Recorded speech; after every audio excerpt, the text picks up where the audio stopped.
अस्सलाम वालेकुम नाज़रीन, आपका होस्ट फैसल अदरीस बट आज मैं दो बड़ी खबरें आपके साथ शेयर करना चाहता हूँ। वो दो बड़ी खबरें शेयर करूँगा जिसका आप जानना चाहते हैं।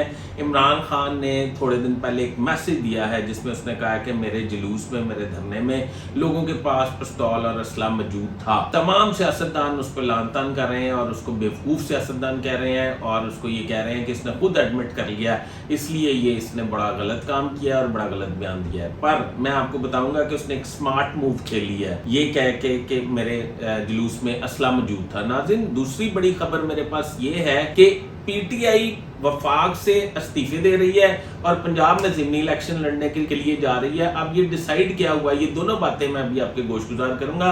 मेरी दरख्वास्त ये है कि मेरा चैनल सब्सक्राइब जरूर करें और बेल आइकॉन को दबा के ऑल की ऑप्शन को जरूर दबाइएगा। नाज़रीन, तो शुरू करते हैं। इमरान खान ने जो चंद दिन पहले एक बयान दिया कि मेरे धरने में लोगों के पास असला था, मैं खून खराबे के डर से भागा था इस वजह से कि लोगों कोई तसादम ना हो जाए और वो मैं वापस चला गया था। नाज़रीन, कहने का असल में मकसद ये है कि इमरान खान पीटीआई इस वक्त अगले धरने के लिए, आपको पता है ना, उसने 6 दिन का टाइम दिया था और 6 दिन मुकम्मल हो चुके हैं। अभी तक उसने धरने का ऐलान नहीं किया और आज भी जलसा किया मगर आज भी ऐलान नहीं किया। मेरी इत्तला ये है कि पेशावर के एक जलसे में वो धरने का ऐलान करने जा रहे हैं और वो सुप्रीम कोर्ट में इसकी इजाजत लेने के लिए गए हैं। सुप्रीम कोर्ट में इजाजत लेने के लिए गए हैं। अगर सुप्रीम कोर्ट ने इजाजत दे दी तो इमरान खान को वो धरना देना पड़ेगा और लॉन्ग मार्च करना पड़ेगा ना। मेरी इत्तलात ये हैं, इनसाइडर्स ये हैं कि इमरान खान ने पार्टी रहनुमाओं से मुलाकातें की हैं और उसे ये भी बताया गया है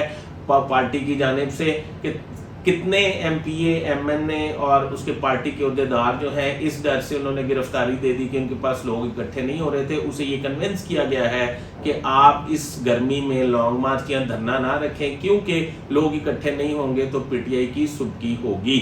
तो इमरान खान ने ये असले वाला मैसेज असल में बेवकूफ़ी की वजह से नहीं दिया, एक स्मार्ट मूव खेली है। उन्होंने सुप्रीम कोर्ट को मैसेज दिया है कि आप हमें किसी सूरत इजाज़त ना दें और इस इजाज़त का मतलब ये होगा कि दोबारा खून खराबा हो सकता है। अब सारी बातें सुप्रीम कोर्ट जो है वो अपने सर पे तो इतना बड़ा सानिया या वाकया नहीं ले सकती, इसलिए मुझे उम्मीद है कि वो सुप्रीम कोर्ट उसको इजाज़त नहीं देगी और वो धरना मुलतवी कर देगा।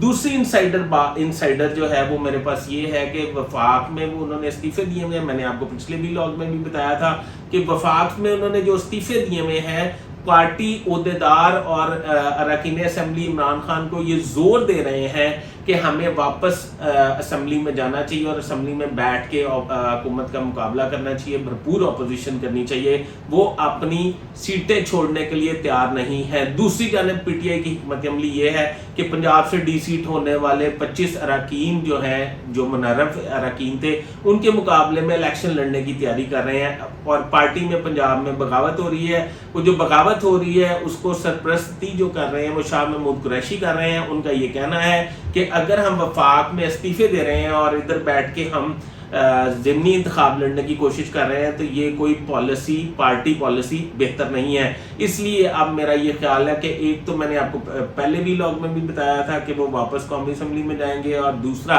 पंजाब में भी वो ज़िमनी इंतखाब में हिस्सा लेंगे। नाज़रीन, इसके साथ मैं आपको ये भी बताता चलूँ कि इस वक्त हुकूमत की पोजीशन जो है वो मुस्तहकम है। राना सनाउल्लाह फॉरवर्ड पिच पे खेल रहे हैं, तेज़ पिच पे खेल रहे हैं और आपको पता है मरियम नवाज और शहबाज शरीफ और हमजा शहबाज उनको सपोर्ट कर रहे हैं। जबकि आसिफ अली जरदारी ने भी, इमरान खान ने जो बयान दिया है कि मुल्क टोटे होने के हवाले से, ये भी एक इंतशार के लिए बयान दिया ताकि सुप्रीम कोर्ट इनको जलसे की इजाज़त ना दे और इनके पास एक माकूल बहाना आ जाए। नाज़रीन, इसके साथ ही अपने होस्ट फैसल अदरीस बट को इजाज़त दीजिए।